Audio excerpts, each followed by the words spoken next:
Hi, I'm Daniel Andrews, owner and creator of AndrewsFootball.com. Now, if you're new to this channel, there's this button right down here. Go ahead and hit that button and subscribe to my channel. It's scientifically proven to make all your wildest dreams come true. Now, I'm breaking down all 32 NFL teams preseason in the 2019 NFL draft order every Monday, every Wednesday, and every Friday.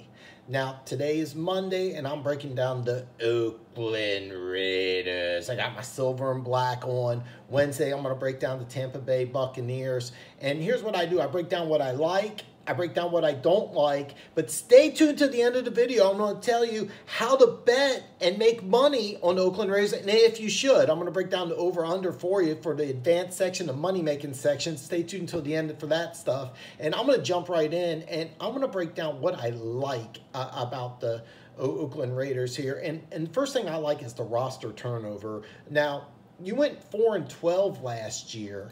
And so what you did is that you just revamped the roster. I don't think there's a team that did more roster revamping than the Oakland Raiders. I'm using this website, www.ourlads.com. I'm going to put the link in the description so you can see what I'm looking at. Basically, if you look at the starters on the offensive and defensive side of the ball, almost half of this roster, not the roster, I'm sorry, almost half of the starters are going to be new. So here's what you have is you have a very uncomfortable work environment. Basically, you didn't get the job done, so you don't have a job anymore. And with almost half the roster, that's something Gruden's doing, is that he's creating an environment of you lose, you leave. And that brings me to the second thing I like here about the Raiders is that Gruden has a plan. Not only is his plan creating an uncomfortable work environment, and by the way, this will not work for every NFL team, but basically he's creating competition for every single spot. If you remember, even in the draft, Derek Carr wasn't even sure that he would be the starting quarterback. They thought that maybe they would trade up for Kyler Murray. All sorts of talk was going around about the Raiders picking a quarterback, including yours truly. So Gruden is creating an uncomfortable work environment, and that works good for him because he does have a plan. And that's the second thing I like, is that Gruden has a plan. There's few specific things that Gruden does everywhere he's been. And the number one thing Gruden does is he adds veteran, stud, Hall of Fame caliber wide receivers. What did he do with the Oakland Raiders? He brought in Jerry Rice. What did he do with the Tampa Bay Buccaneers? He brought in Tim Brown. What did he do with second time with the Oakland Raiders? He brings in Antonio Brown. Now, if you want to debate if he's a Hall of Fame caliber player, the stats say he's a Hall of Fame caliber player. So he has Hall of Fame caliber statistics. Whether he gets in or not, it's a debate for another day. But ultimately, you bring in a stud wide receiver. And here's another thing, is that if you look at the receivers, it's almost a whole new receiving core. Tyrell Williams, J.J. Nelson, Antonio Brown. They also drafted Hunter Renfrow, who I think is going to make the team and contribute. But and the second thing I like about, the second thing about Gruden's plan is that a veteran quarterback. So you get veteran wide receivers and you got veteran quarterbacks, and some of you are going to say, well, Derek Carr, they didn't sure if he liked him or didn't like him. He's been in the league 5 years. Yeah, there was a lot of talk that, they didn't really fit, and including me, who I thought they would draft a quarterback. But instead of doing that, you brought in Mike Glennon, a veteran quarterback. And this is something Gruden's done. Remember, first time with the Raiders, he brought in Rich Gannon. He had Brad Johnson there in Tampa Bay, won the Super Bowl. Brad Johnson, yes, I'm fully aware Tampa won the Super Bowl mostly on that defense, but bottom line, you had a veteran quarterback. Derek Carr's a veteran quarterback. And then you also have Mike Glennon, a guy who's been around, who kind of fits more of the traditional thing he's done here. So if things don't work out, though, the one thing, if you got an uncomfortable work environment, Derek Carr could go. But ultimately, instead of going with a young quarterback, he's done the same thing he's done his previous two stops, stayed with a veteran. So the third thing I like about the Oakland Raiders is, because I was speaking a lot about players, who's the guy bringing in the players? You got Mike Mayock. I love this because these two guys have known each other for a very long time. Now, keep in mind, in NFL circles, it's not uncommon for a general manager and a coach who hasn't worked together to know each other. You see each other at the NFL Combine. You see each other at multiple media functions. You see each other, at the Super Bowl. You see each other a Pro Bowl, et cetera, et cetera. So it's not uncommon for people to run into each other. But these two have been friends for a very, very, very long time. So the one thing that you can't question, even if you don't like Gruden or even if you don't like Mayock, you can't argue that the relationship between these two is going to be good.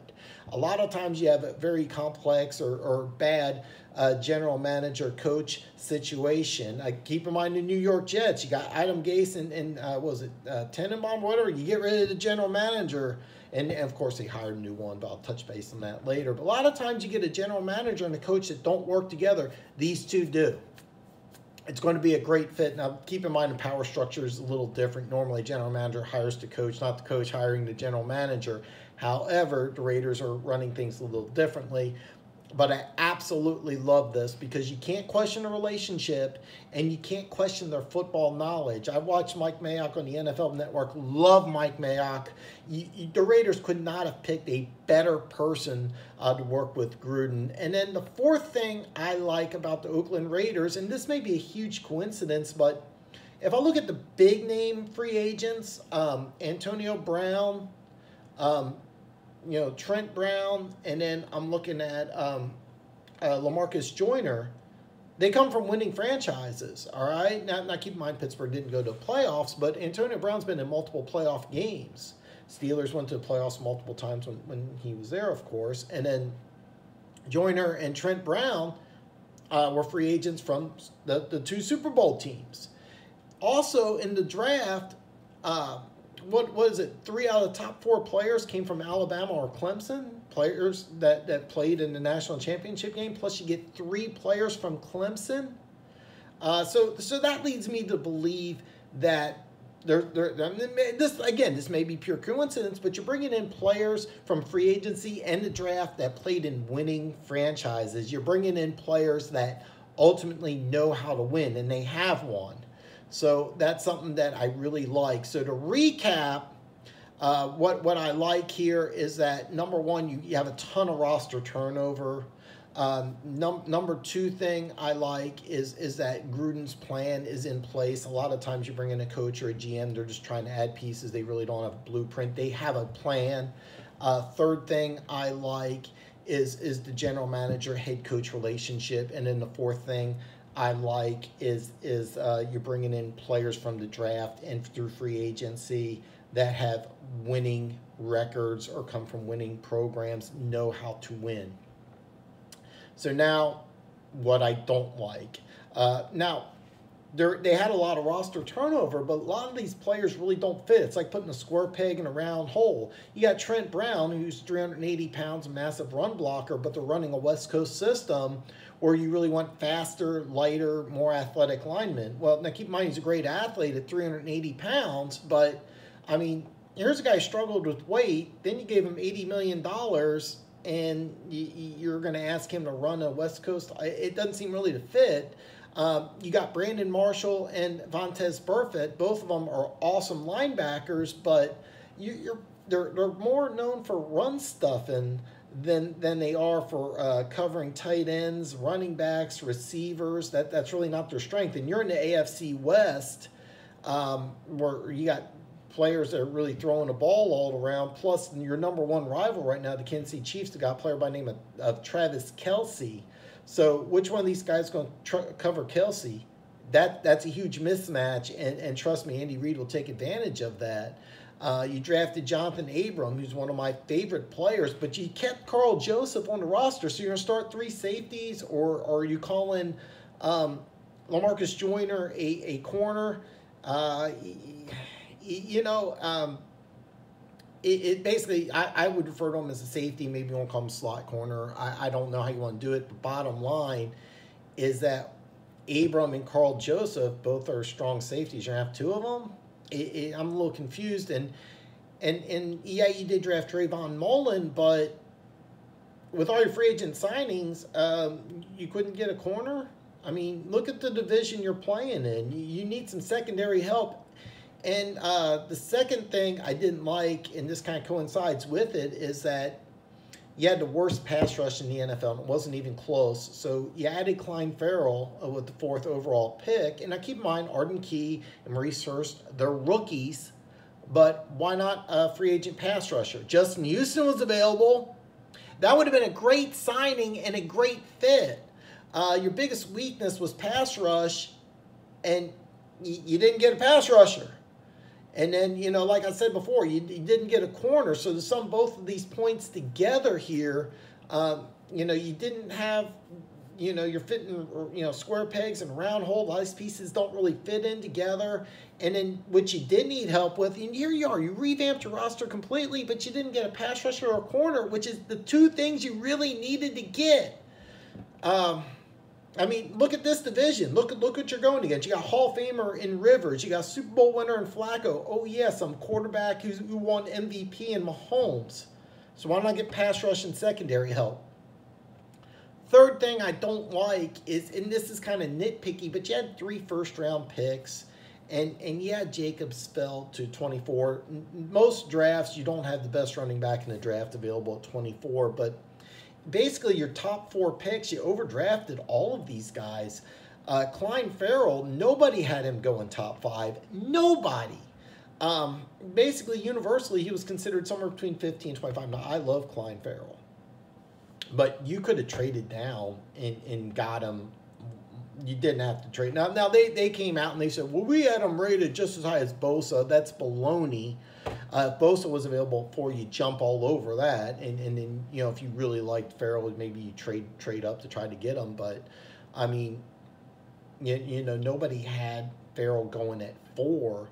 And then, I loved Abram. He's one of my favorite players in the draft, but you probably could have had him at 40, and where you drafted Mullen. And Mullen is not, keep in mind, Mullen's a good player and everything, but you could have had him lower than 40. Greedy Williams was available. Now, let's say you like Mullen better than Williams, but Williams would have been great draft value, where Mullen, you probably could have had him later in the draft. So basically, your top 4 picks, you overdrafted almost all of these guys. And here's the thing, when I see 3 first-round picks, especially one in the top 5, I see 3 solid players, but I don't see a stud.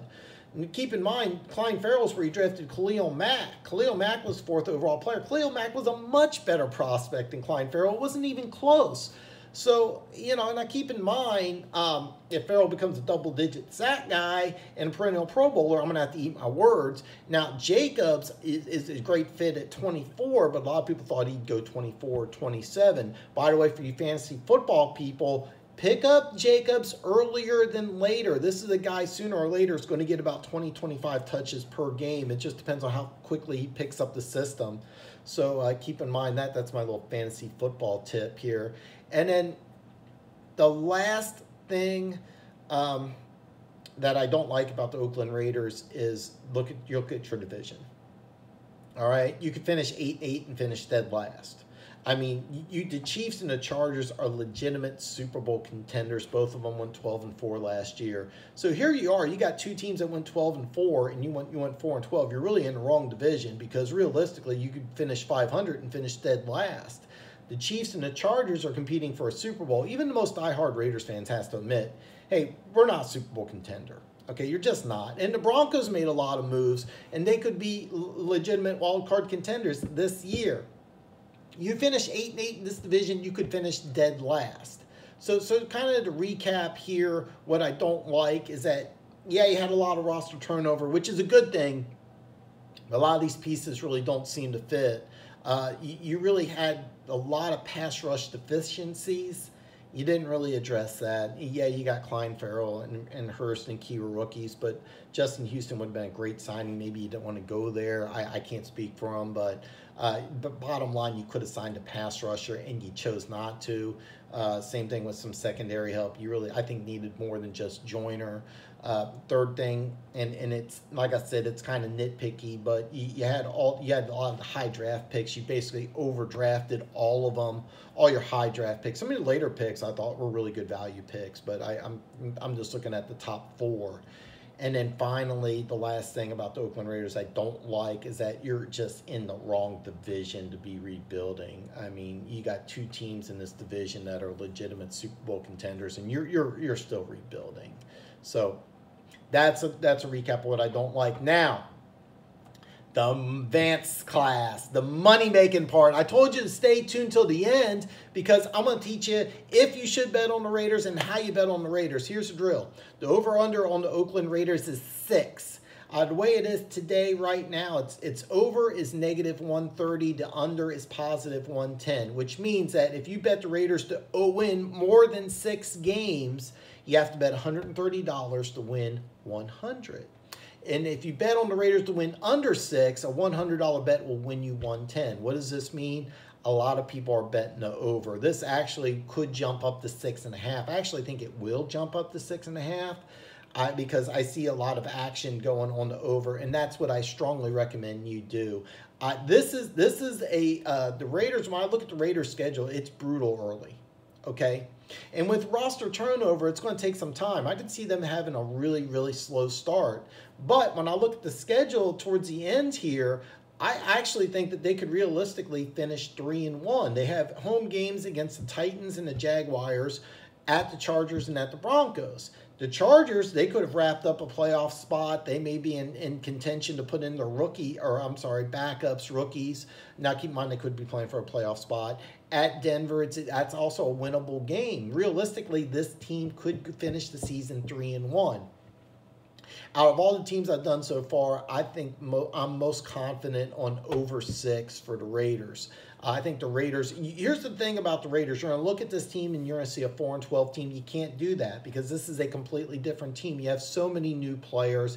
You have so many new starters. You have a lot of rookies that are going to play early for this team and have a big impact. Derek Carr, second year into the system, is going to be much, much improved, especially with the different offensive line and being able to be protected a lot better. That's definitely going to help. So I strongly recommend that if you are able to get 6. Now, keep in mind, I'm going out to Vegas. I actually might put some action on 6, but I think it's going to jump up to 6.5. I wouldn't touch 6.5, but I would put some action on 6. So that's my conclusion of the Oakland Raiders breakdown. I hope you really enjoyed it. Like I said, if you're a subscriber to Andrew's Football, you're one of the greatest people on planet Earth. All your wildest dreams are going to come true. And if you're new to my channel, I got this button right here. There's also some links in my playlist. Check them out. I have some really great content, but check this out. Hit that button. Bam!